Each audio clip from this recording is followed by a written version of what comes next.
Taste the Daily.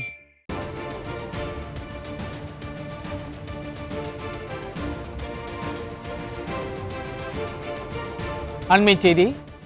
Perambalur மாவட்டம் திருமாந்துறை வெள்ளை gate அருகே வெள்ளைக்காளி என்ற ரவுடியை தப்ப வைப்பதற்காக போலீஸ் மீது நாட்டு வெடிகுண்டு வீசப்பட்ட சம்பவம் அதிர்ச்சியை ஏற்படுத்தியிருக்கிறது.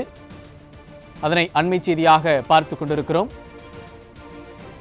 இது ரவுடியை கொல்வதற்கான முயற்சியா இல்லை ரவுடியை தப்பிப்ப வைப்பதற்கான முயற்சியா என்ற சந்தேகமும் எழுந்திருக்கிறது. பெரம்பலூரில் இத்தகைய அதிர்ச்சி சம்பவம் நடந்திருக்கிறது. இது பற்றி விவரங்களை வழங்குவதற்காக நமது செய்தியாளர் ஸ்ரீராம் இணைந்திருக்கிறார். அவரிடம் கேட்கலாம். ஸ்ரீராம், வணக்கம். கூடுதல் விவரங்கள். கண்டிப்பாக செய்யுது. பெரம்பலூர் மாவட்டம் திருமாந்துறை டோல்கேட் அருகே பட்டப்பகலில் தேசிய நெடுஞ்சாலையில் காவல்துறையினர் மீது நாட்டு வெடிகுண்டானது வீசப்பட்டிருக்கிறது.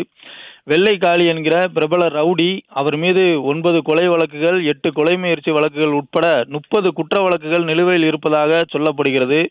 அந்த அளவுக்கு பிரபலமாக இருக்கக்கூடிய அந்த ரவுடி வெள்ளைக்காளி என்பவரை நீதிமன்றத்துக்கு அழைத்து சென்றுவிட்டு அங்கு ஆஜர்படுத்திவிட்டு மீண்டும் சிறைக்கு கொண்டு வரும் வழியில் காவல்துறை வாகனத்தின் மீது சில மர்ம நபர்கள் நாட்டு வெடிகுண்டை வீசியிருக்கிறார்கள்.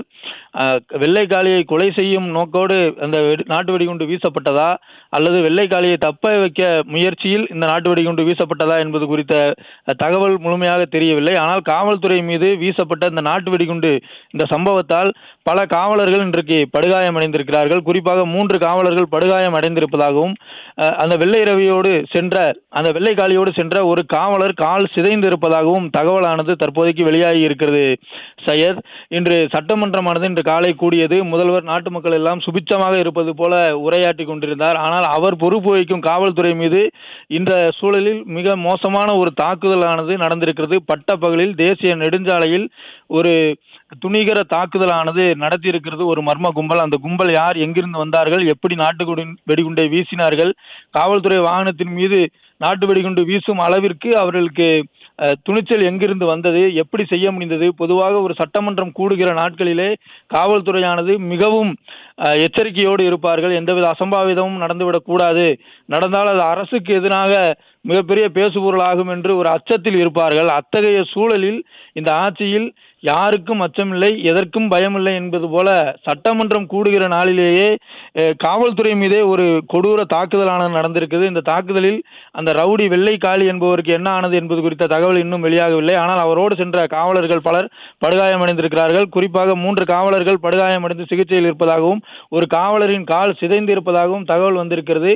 இது ஸ்டாலின் ஆட்சியில் சட்டம் ஒழுங்கு எந்த அளவிற்கு சந்தி சிரிக்கிறது, இந்த ஆட்சி எந்த அளவிற்கு ஒரு மோசமான ஆட்சியாக இருக்கிறது, காவல்துறையினருக்கே பாதுகாப்பற்ற ஒரு ஆட்சியை ஸ்டாலின் நடத்தி கொண்டிருக்கிறார். நேற்றைய பொதுக்கூட்டத்தில் கூட தேசிய ஜனநாயக கூட்டணி கட்சியில் இருக்கக்கூடிய தலைவர்கள் எல்லாம் குறிப்பிட்டார்கள், இந்த அரசானது மக்களுக்கு எதிரான அரசு, மக்கள் விரோத அரசு, இந்த ஆட்சியில் சட்டம் ஒழுங்கு சந்தி சிரிக்கிறது என்று பேசியிருந்தார்கள். இன்றைக்கு அந்த கருத்துக்களுக்கெல்லாம் வலு சேர்க்கும் விதமாக காவல்துறை மீதே ஒரு கொடூர தாக்குதலானது நடந்திருக்கிறது. சையத்.